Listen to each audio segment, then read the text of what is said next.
사람의 밑바닥은 잘 될 때는 절대 보이지 않는다. 돈이 있고 관계가 유리하고 말 한마디에 사람들이 웃어줄 때 인간의 태도는 얼마든지 포장될 수 있다. 문제는 상황이 기울기 시작할 때다. 손해가 생기고 입지가 약해지고 더 이상 대우받지 못한다고 느끼는 순간, 그때 말투가 변한다. 태도가 낮아진다. 눈빛이 달라진다. 이 변화가 바로 그 사람의 실제 모습이다. 많은 사람들이 이렇게 말한다. 원래 그런 사람이 아니었다. 하지만 철학은 그 말을 믿지 않는다. 니체는 인간을 말이나 의도가 아니라 선택으로 판단했다. 위기에서 어떤 태도를 택했는가, 그 선택이 곧 그 사람이라는 것이다. 갑자기 비굴해진 것이 아니라 그 순간 숨겨져 있던 기준이 드러났을 뿐이다. 비굴함은 감정이 아니다. 전략이다. 자신을 낮춰 상황을 넘기려는 계산이고, 체면을 포기해서 관계를 붙잡으려는 방식이다. 그래서 비굴해지는 순간 사람의 말은 길어진다. 설명이 많아지고 이유가 늘어나고 책임이 흐려진다. 설득하는 것처럼 보이지만 실제로는 자신을 구제하려는 말이다. 쇼펜하우어는 인간의 언어를 욕망의 도구로 봤다. 특히 불리한 상황에서 나오는 말은 진실보다 생존에 가깝다. 그 말이 품위를 잃는 이유는 간단하다. 상대를 존중해서가 아니라 상황을 관리하기 위해서 나오기 때문이다. 여기서 중요한 사실이 하나 있다. 위기에서 무너지는 태도는 성격 문제가 아니라 기준 문제다. 평소에는 기준이 드러날 일이 없었을 뿐 이미 낮은 위치에 설정돼 있었다. 그래서 압력이 가해지면 쉽게 굽는다.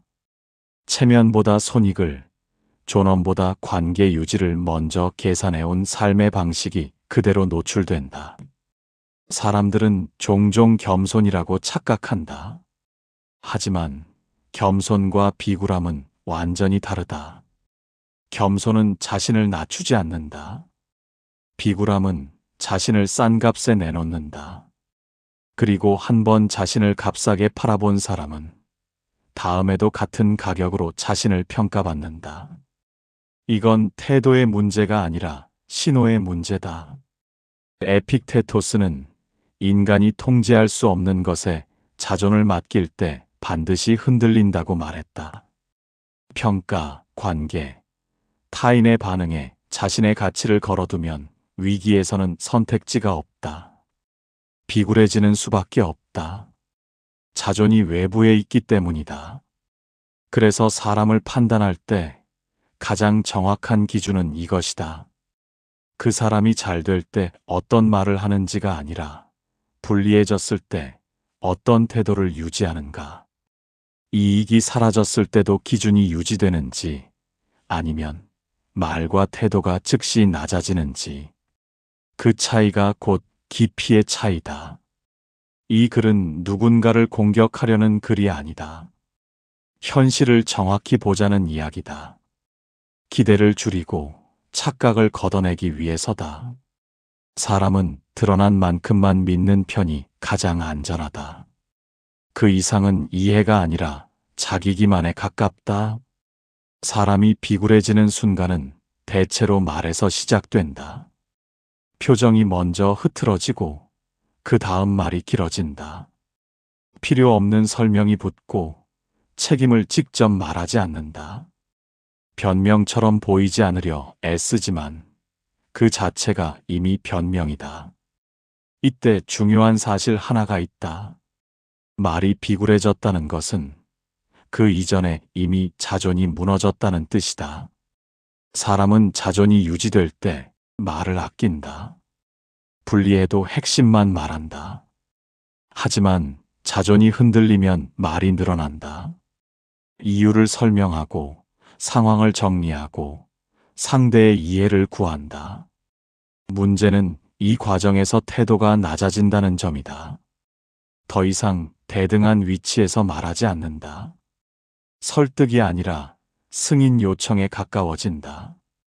니체는 인간이 스스로를 어떻게 평가하느냐가 삶의 질을 결정한다고 봤다.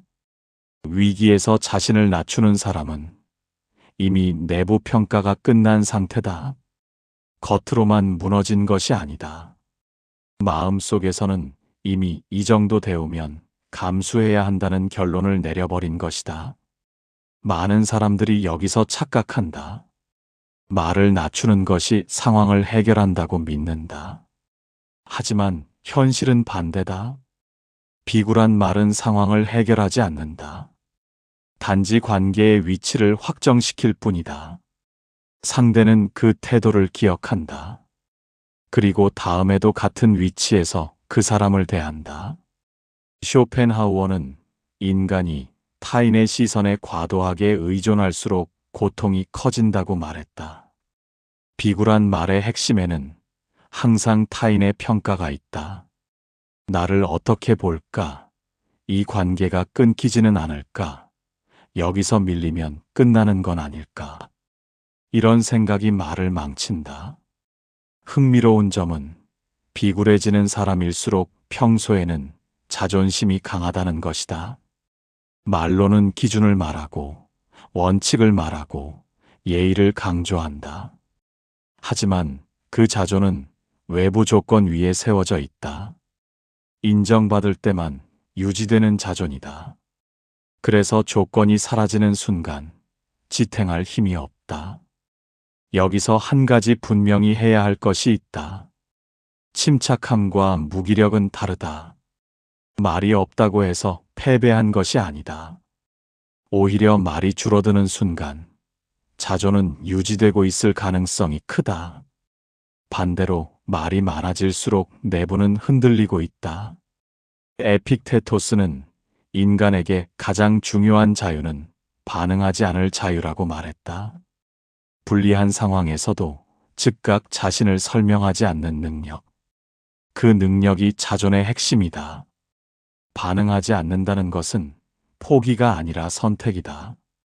관계에서 사람을 평가할 때 말의 내용보다 말의 자세를 봐야 한다. 자신을 지키는 말인가, 자신을 팔아넘기는 말인가. 그 차이는 분명하다. 그리고 그 차이는 단기간에 바뀌지 않는다. 위기에서 드러난 태도는 우연이 아니라 반복의 결과다. 이 글을 읽으며 누군가의 얼굴이 떠올랐다면 그건 이상한 일이 아니다. 사람은 대부분 위기에서 자신의 진짜 언어를 쓴다. 그리고 그 언어가 곧 그 사람의 위치다. 사람들은 품위를 성격이라고 착각한다. 하지만 품위는 성격이 아니라 선택이다. 더 정확히 말하면 손해를 감수할 수 있는가에 대한 선택이다. 이익이 있을 때 품위 있는 태도는 누구나 흉내낼 수 있다. 문제는 손해가 확정되는 순간이다. 그때도 태도가 유지되는지 아니면 말과 기준이 함께 무너지는지가 진짜 차이다. 위기에서 비굴해지는 사람은 이렇게 생각한다. 지금은 버텨야 한다. 지금은 굽혀야 한다. 지금은 상황을 넘기는 게 중요하다. 이 생각 자체가 이미 품위를 거래 대상으로 만들어버린 것이다. 품위를 일시적으로 내려놓는다는 말은 존재하지 않는다. 한 번 거래한 기준은 다시 원래 위치로 돌아가지 않는다. 니체는 인간이 스스로를 얼마나 값있게 여기느냐가 행동의 한계를 결정한다고 봤다. 위기에서 자신을 낮추는 선택은 그 사람이 스스로에게 매긴 가격표를 외부에 공개하는 행위다. 그리고 사람들은 그 가격을 기억한다. 품위의 핵심은 말투가 아니다. 침착함이다. 불리해도 급해지지 않는 태도다. 설명하지 않아도 되는 것까지 설명하지 않는 여유다. 반대로 비굴함의 핵심은 조급함이다. 당장 관계를 붙잡아야 한다는 불안. 지금 밀리면 끝이라는 공포가 태도를 무너뜨린다. 쇼펜하우어는 인간이 손해를 견디지 못하는 이유를 자존의 취약성에서 찾았다. 내면이 단단하지 않으면 작은 손해도 인격 전체를 위협한다. 그래서 사람은 손해 앞에서 말과 태도를 바꾼다. 살아남기 위해서가 아니라 자신이 무너질까 두려워서다. 여기서 중요한 사실 하나가 있다. 손해를 감수한다고 해서 반드시 손해로 끝나는 것은 아니다. 하지만 비굴함을 선택하면 반드시 비용이 남는다. 신뢰 비용이다. 위치 비용이다. 관계의 수평이 깨지는 비용이다. 이 비용은 눈에 보이지 않지만 시간이 지날수록 누적된다. 많은 사람들이 이렇게 말한다. 현실적으로 어쩔 수 없었다. 하지만 철학은 현실이라는 단어 뒤에 숨지 않는다. 어쩔 수 없었다는 말은 선택의 책임을 지우는 표현일 뿐이다. 실제로는 선택했다. 그리고 그 선택은 다음 위기에서 다시 반복될 가능성이 높다. 에픽테토스는 인간이 통제할 수 없는 결과보다 통제 가능한 태도를 지키는 것이 자유라고 말했다. 결과는 흔들려도 태도는 선택할 수 있다. 그 선택을 포기하는 순간 사람은 외부 상황의 노예가 된다. 품위는 타인이 인정해주는 것이 아니다. 스스로 포기하지 않을 때만 유지된다. 그래서 품위는 조용하다. 과시하지 않고 설명하지 않고 변명하지 않는다. 반면 비굴함은 항상 소리가 크다. 말이 많고 이유가 많고 상황 설명이 길다. 사람을 판단할 때 이 기준을 기억하는 편이 정확하다. 그 사람이 손해 앞에서 무엇을 지켰는가? 관계인가? 체면인가? 아니면 자신의 기준인가? 이 질문에 대한 답이 그 사람의 깊이를 말해준다. 사람들은 보통 무례한 사람을 더 경계한다. 말이 거칠고 태도가 공격적이고 선을 넘는 사람은 눈에 잘 띈다. 그래서 피하기 쉽다. 하지만 철학적으로 더 위험한 부류는 따로 있다. 무례한 사람이 아니라 비굴한 사람이다. 무례함은 예측 가능하다. 그 사람은 대체로 언제나 비슷한 태도를 유지한다. 감정이 얼굴에 드러나고 불편하면 바로 표출한다. 호불호는 갈리지만 최소한 계산은 숨기지 않는다. 반면 비굴한 사람은 상황에 따라 태도를 바꾼다. 강자 앞에서는 낮아지고 약자 앞에서는 돌변한다. 이 변화가 문제의 핵심이다. 니체는 이런 인간을 힘의 위계에 따라 도덕을 바꾸는 존재로 봤다. 강자에게는 순응을 미덕으로, 약자에게는 우월감을 권리로 착각한다. 겉으로는 예의 바른 사람처럼 보이지만 내부에는 일관된 기준이 없다. 오직 유불리만 있다. 비굴함이 더 위험한 이유는 신뢰를 잠식하기 때문이다. 무례한 사람과의 관계는 긴장 속에서도 경계가 분명하다. 하지만 비굴한 사람과의 관계는 처음엔 부드럽다. 이해심 많아 보이고 양보하는 사람처럼 보인다. 문제는 위기다. 상황이 바뀌는 순간 그 태도 역시 즉시 바뀐다. 그리고 그 변화에는 죄책감이 없다. 쇼펜하우어는 인간이 자기 보존에 집착할수록 타인을 수단으로 대한다고 말했다. 비굴한 태도의 본질은 바로 이것이다. 관계를 목적이 아니라 도구로 본다. 지금은 낮추고 나중에는 회수할 수 있다고 믿는다. 하지만 태도에는 기억이 남는다. 많은 사람들이 여기서 실수한다. 비굴함을 이해로 덮으려 한다. 상황이 힘들어서 그랬다고 원래 나쁜 사람은 아니라고 해석한다. 하지만 철학은 동기를 묻기보다 패턴을 본다. 한 번 비굴해진 사람이 다음 위기에서 달라질 확률은 높지 않다. 이유는 간단하다. 이미 효과를 봤기 때문이다. 중요한 것은 도덕적 비난이 아니다. 정보 인식이다. 이 사람은 위기에서 기준을 낮춘다. 이 사람은 손해 앞에서 품위를 거래한다. 이 사실을 아는 것과 모르는 것은 관계의 비용을 완전히 다르게 만든다. 에픽테토스는 인간에게 가장 필요한 능력을 자기 위치를 지킬 줄 아는 감각이라고 봤다. 상황에 맞게 자신을 조절하는 것과 상황에 따라 자신을 포기하는 것은 다르다. 비굴함은 조절이 아니라 포기다. 그래서 성숙한 사람은 무례함보다 비굴함에 더 민감하다. 무례함은 감정의 문제지만 비굴함은 기준의 문제이기 때문이다. 감정은 진정될 수 있지만 기준은 쉽게 올라가지 않는다. 이 글의 요지는 단순하다. 상처를 주는 사람보다 스스로를 쉽게 버리는 사람을 더 경계하라는 것이다.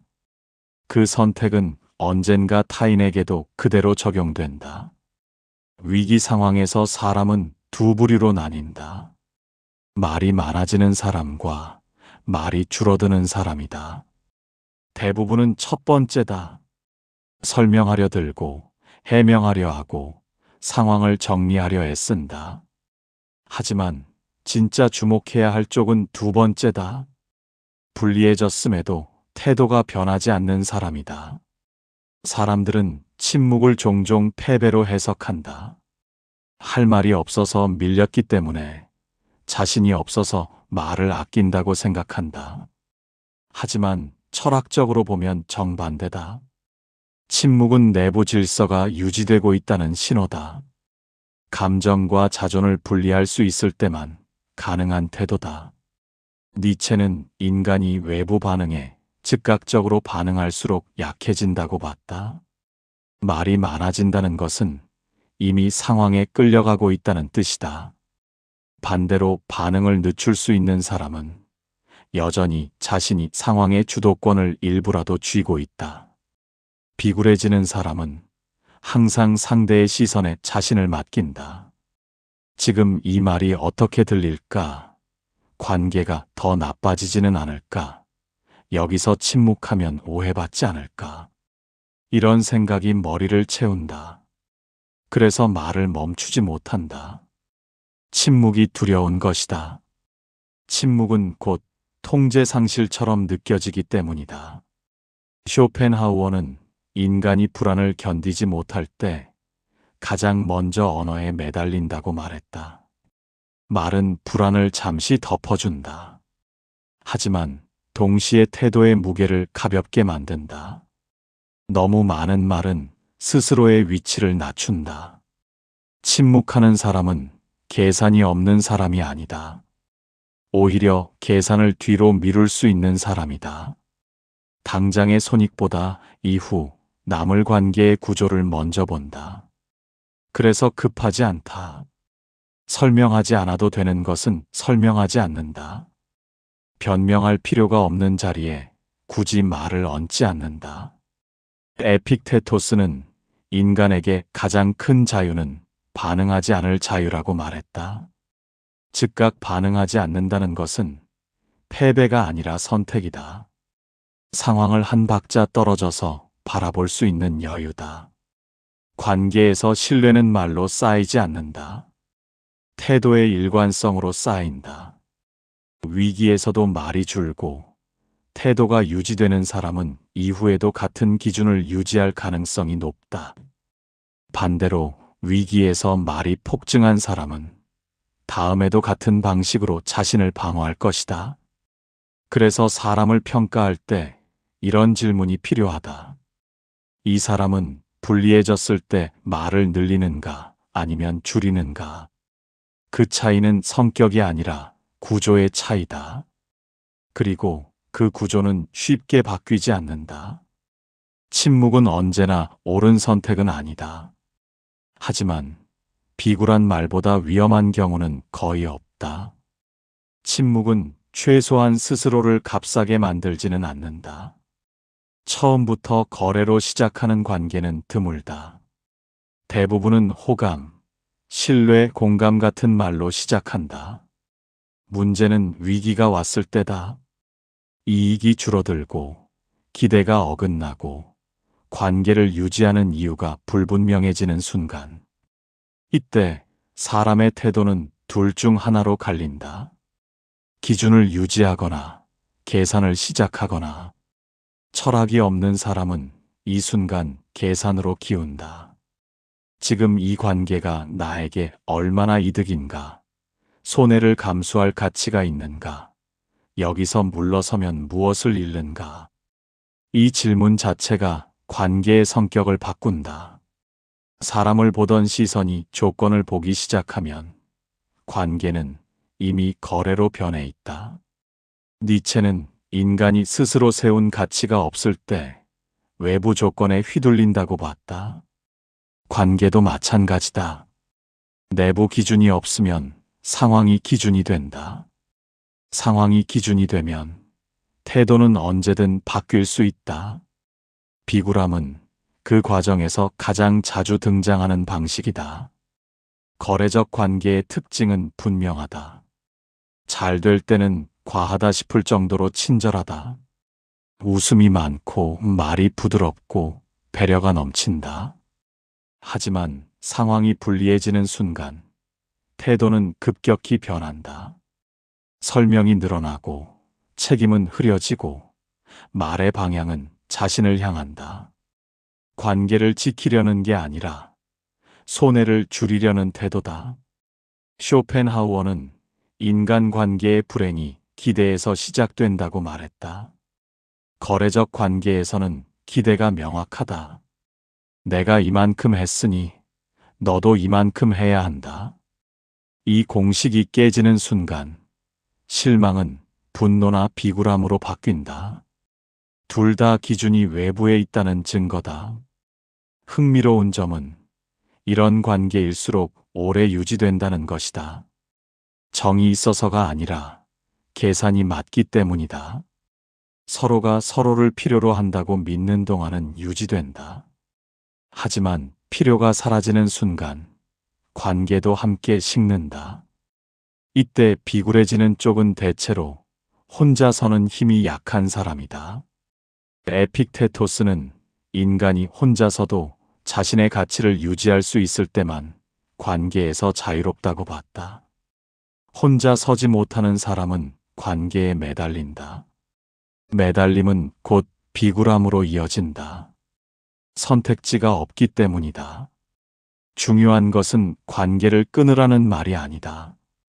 관계의 성격을 정확히 보라는 말이다. 이 관계는 기준 위에 서 있는가, 조건 위에 서 있는가? 이 질문에 답하지 않으면 위기 때마다 같은 실망을 반복하게 된다. 관계는 깊이보다 구조가 중요하다. 거래로 유지되는 관계는 언젠가 반드시 정산의 순간을 맞는다. 그때 누군가는 기준을 지키고 누군가는 비굴해진다. 그 차이는 평소에 이미 결정돼 있었다. 많은 사람들이 자존을 성격이나 기질로 오해한다. 강한 사람은 원래 강하고 약한 사람은 어쩔 수 없다고 말한다. 하지만 철학은 그렇게 보지 않는다.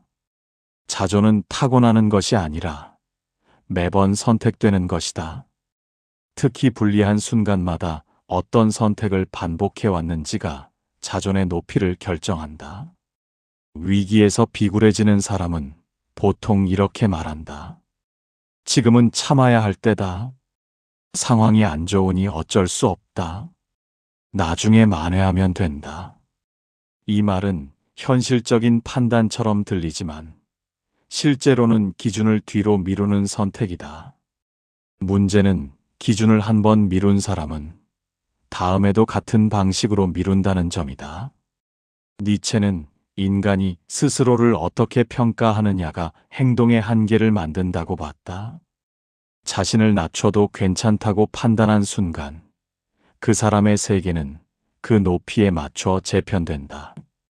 타인의 태도도 관계의 위치도 그 기준에 맞게 조정된다. 자존이 무너지는 과정은 조용하다.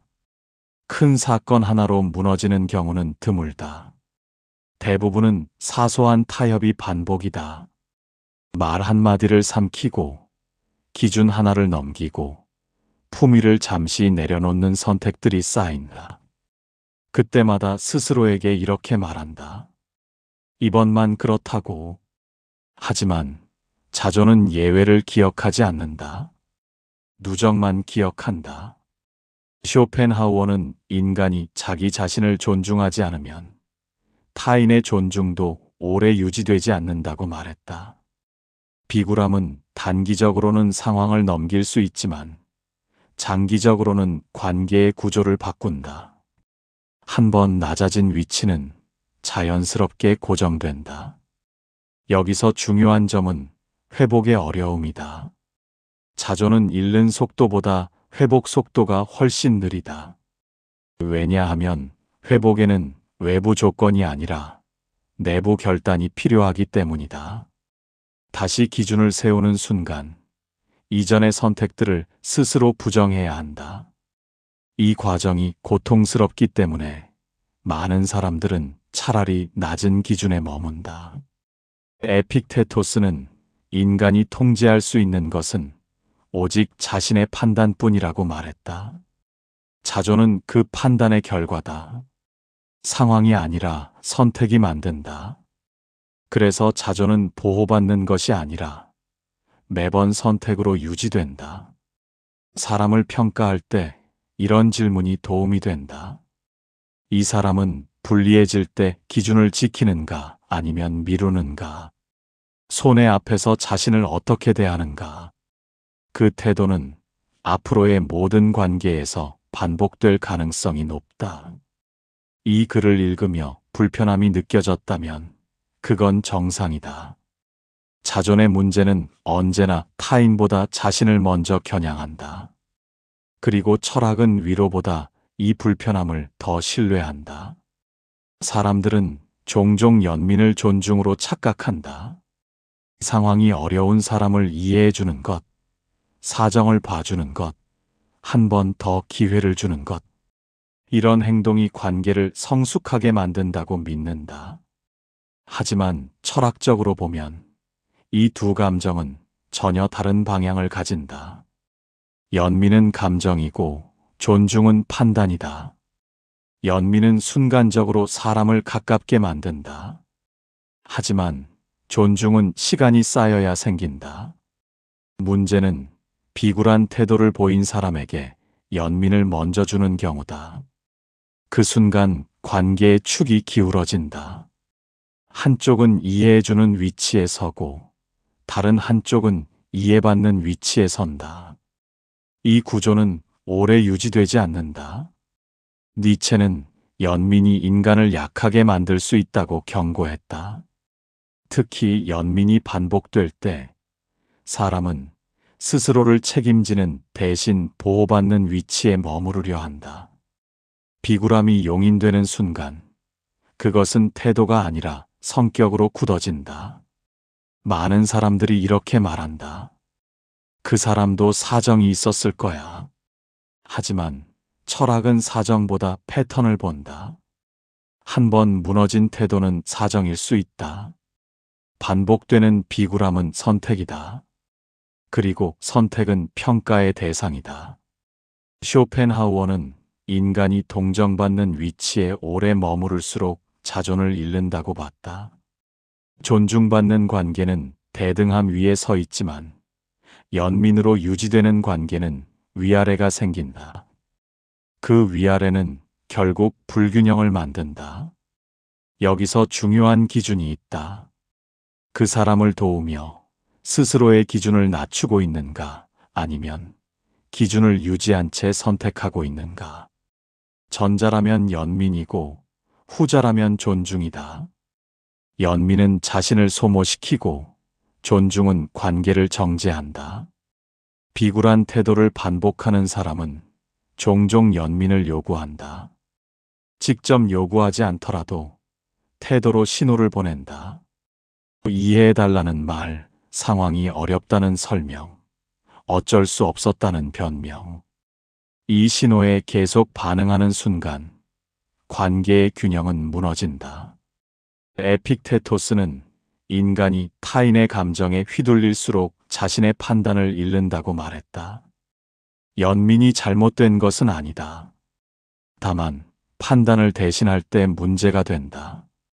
판단 없는 연민은 관계를 흐리게 만든다. 성숙한 관계는 따뜻함보다 명확함을 먼저 요구한다. 무엇이 허용되고 무엇이 반복되면 안 되는지 분명해야 한다. 연민으로 모든 것을 덮는 순간 존중은 사라진다. 그리고 존중이 사라진 관계는 결국 피로만 남긴다. 이 글의 핵심은 이것이다. 모든 불쌍함이 이해의 대상은 아니다. 모든 사정이 존중으로 이어질 필요도 없다. 관계에서 가장 중요한 것은 착함이 아니라 균형이다. 사람들은 이해를 미덕이라고 배운다. 그래서 관계가 어긋나도 이유를 찾으려 한다. 왜 그랬을까? 사정이 있었겠지. 원래 그런 사람은 아닐 거야. 하지만 철학은 이 태도를 경계한다. 이해는 언제나 옳은 선택이 아니다. 니체는 인간을 동기로 판단하지 않았다. 반복되는 선택으로 판단했다. 한 번의 실수는 상황일 수 있지만 반복되는 태도는 구조다. 비굴함이 반복된다면 그건 사정이 아니라 방식이다. 모든 행동에는 이유가 있다. 하지만 모든 이유가 받아들여질 필요는 없다. 이유를 이해하는 것과 그 태도를 관계 안에 계속 두는 것은 다른 문제다. 이 둘을 구분하지 못하면 관계는 감정 소모로 변한다. 쇼펜하우어는 인간이 타인을 이해하려다 자신을 소모하는 경우가 가장 흔하다고 봤다. 이해는 상대를 설명해 주지만 나를 보호해 주지는 않는다.